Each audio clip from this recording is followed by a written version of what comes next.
माँ क्या हुआ माँ? भैया माँ को क्या हुआ है? अनुज गणेश, माँ तो तुम्हें लेकर ही चिंतित थी, किंतु अब तुम चिंता मत करो, माँ शीघ्र ही कुशल हो जाएंगी। हाँ गणेश जी, आप कुशल हैं, इसी में माता की चिंता दूर होगी और वो सामान्य हो जाएंगी। पुत्र गणेश, सूर्यदेव उचित कह रहे हैं, तुम चिंता मत करो। तुम्हें आहत देखकर देवी पार्वती मूर्छित हो गई थी, किंतु अब जब तुम सकुशल हो, देवी पार्वती भी स्वस्थ हो जाएंगी।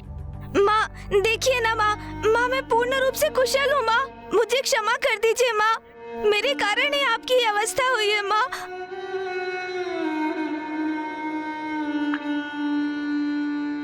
माँ की अवस्था मेरे कारण ही हुई है। मात्र उपटन के लेप से उन्होंने मुझे आकार दिया, मुझ में प्राण का संचार किया।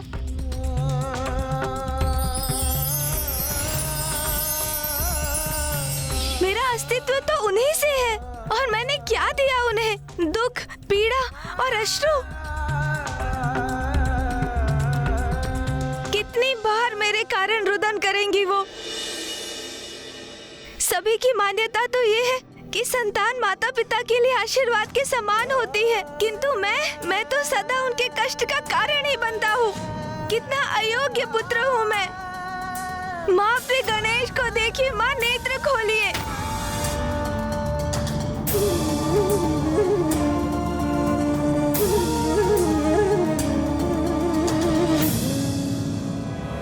ओम नमः शिवाय, ओम नमः शिवाय,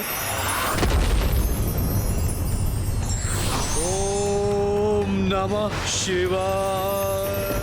पुत्र भौम का तप तो और भी प्रचंड एवं उग्र होता जा रहा है। कहीं इसके उग्र तप से उत्पन्न ऊर्जा कैलाश पर कोई और संकट न उत्पन्न कर दे। ओम नमः शिवाय। अरे गणेश में ऐसा क्या विशेष है? मैं बनूंगा महादेव का परम प्रिय पुत्र, विवश कर दूंगा महादेव को कि वो मुझे अपने अति प्रिय पुत्र के रूप में स्वीकार करें। ऐसा कठोर तप करूंगा मैं।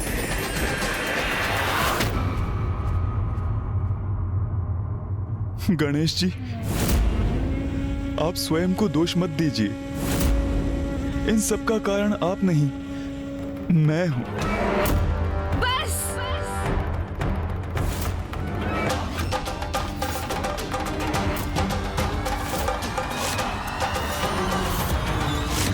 इतना दुस्साहस कैसे किया आपने?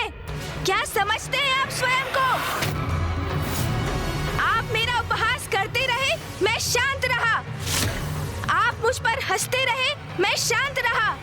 कितनी विचित्र आकृति है ना आपकी। विशाल काय गज का शीश और उधर मानो अन्न का भंडार हो। किंतु अब देखिए उस परिहास का परिणाम। देखिए माँ को, इसलिए अब शांत नहीं रहूंगा मैं।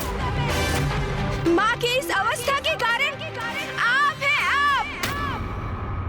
पुत्र गणेश। नहीं पिताश्री।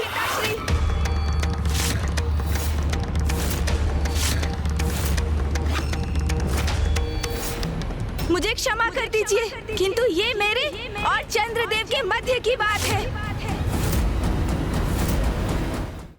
देखिए चंद्रदेव, देखिए माँ को, देखिए जगत जननी है वो,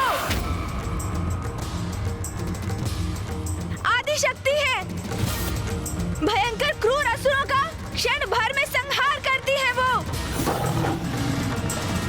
किंतु उनका हृदय इतना कोमल है कि उपहास आपने मेरा किया और आहत वो हुई। आपको लज्जा आनी चाहिए चंद्रदेव।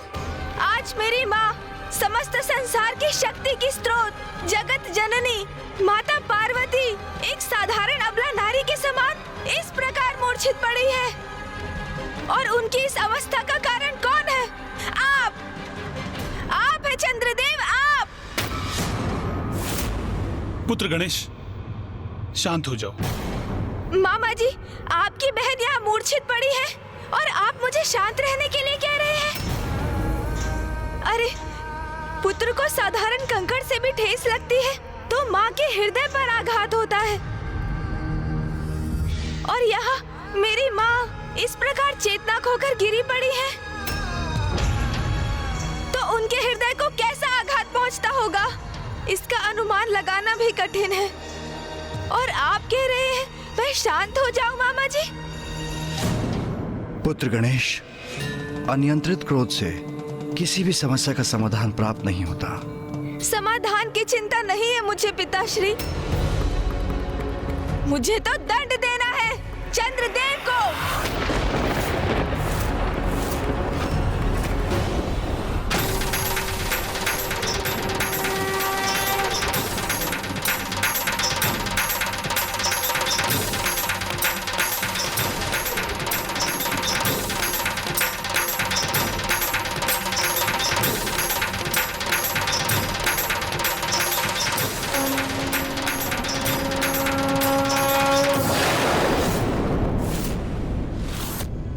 अब आपको कठोर दंड अवश्य प्राप्त होगा चंद्रदेव।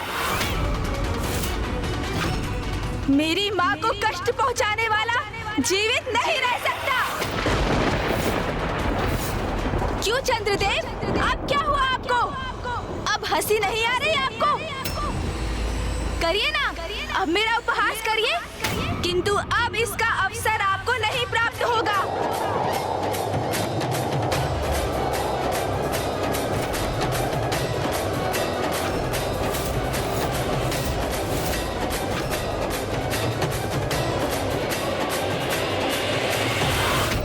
रुक जाओ पुत्र गणेश, ऐसा मत करो।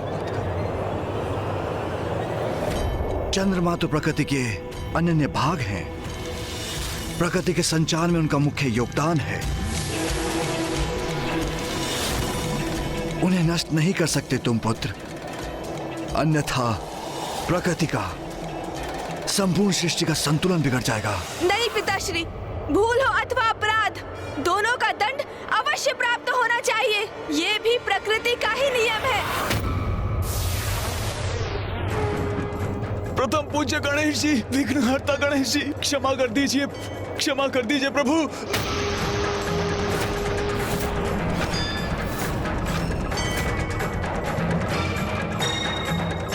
प्रभु क्षमा करें, प्रभु क्षमा कर दीजिए प्रभु। रुक जाओ अनुज गणेश, चंद्रदेव ने मात्र परिहास किया था। उन्हें क्या ज्ञात था कि उनके उपहास का ये परिणाम होगा।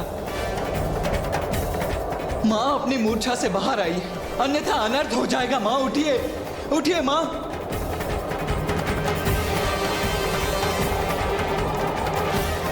माँ उठिए।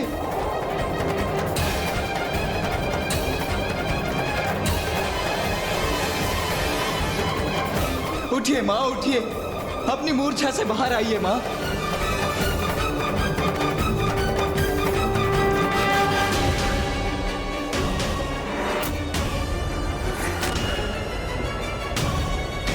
पुत्र गणेश, पुत्र गणेश।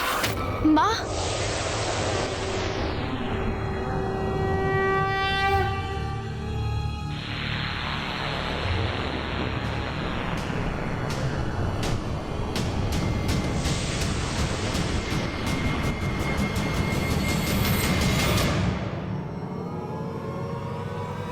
माँ, आप कुशल है माँ?